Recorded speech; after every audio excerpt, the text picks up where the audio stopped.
Teachers are essential in supporting students' mental health from low socioeconomic status families. The impact mental health has on children and their education needs to be addressed within the classroom.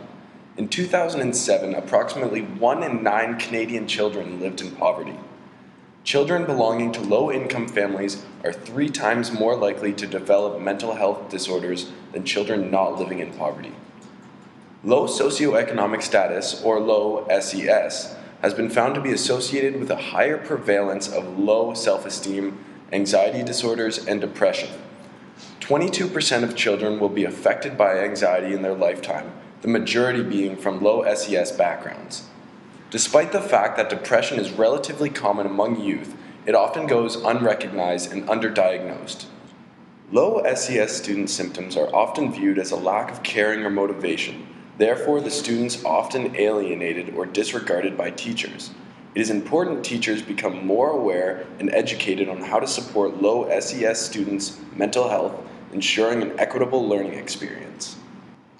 A study examining patients who had 2 or more psychiatric hospitalizations within a 6-year span found that low SES heightened the risk for mental instability in individuals.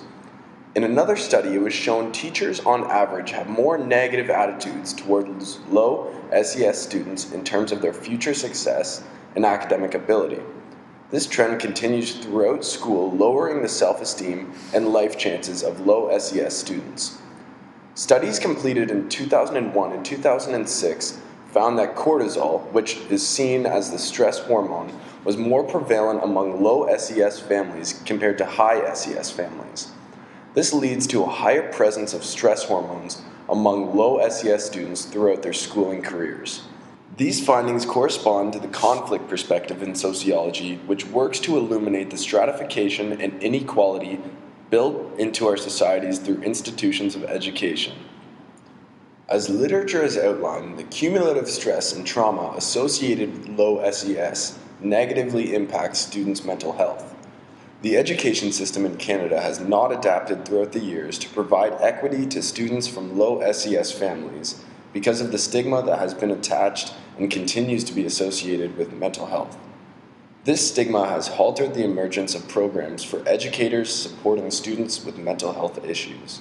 In 2011, the Government of Ontario implemented the Open Minds, Healthy Minds comprehensive mental health and addiction strategy, which demonstrated a change in thinking towards mental health. In 2013, the Ministry of Education implemented its first ever guide for educators in supporting students with mental health issues called Supporting Minds. Although resources are available, the initiative needs to be taken to promote these strategies within the classroom.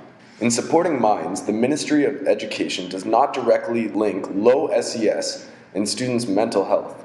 This needs to change in order to support students' needs. Due to the stigma surrounding mental health and the lack of resources available to educators, teachers are not always able to recognize low SES students who need support. It is estimated that approximately 20 to 38% of youth need mental health intervention in Canada.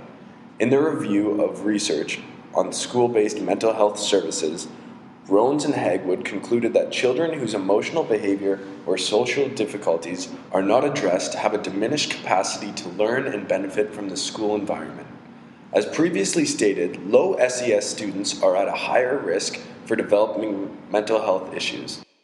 Mental health is essential to learning as well as to social and emotional development. Because of this important interplay between emotional health and school success, schools must be partners in the mental health care of students. More teachers need to take the initiative in supporting students' mental health from low SES families. Without enough teacher involvement, these students will continue to feel alienated and unsupported. This is why it is essential for Ontario schools and teachers to have an increased focus on student health. Mental health disorders come in many different shapes and sizes, so how can we go about providing teachers with a progressive training tool?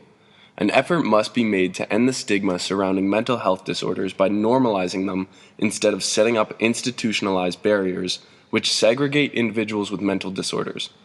According to Wayne Robinson, students from lower SES families have improved self-esteem and less depressive symptoms if they are supported through their school. In a theoretical approach, the curriculum of Ontario education systems could be restructured to include all forms of mental health. This would involve lessening the focus of academic achievement to increase a focus on student mental health. In order to address the ways in which students' mental health is often ignored in the classroom, a collective effort must be made by teachers, students, and health workers to increase an understanding and lessen the effects of stigma. In a very practical approach to dealing with these issues, teachers may benefit from education, training, and consultation by mental health professionals. Teachers should look for signs and be aware of student mental health in their classrooms. They can then offer support to students to ensure they feel safe and secure so students are able to succeed in Ontario's educational system.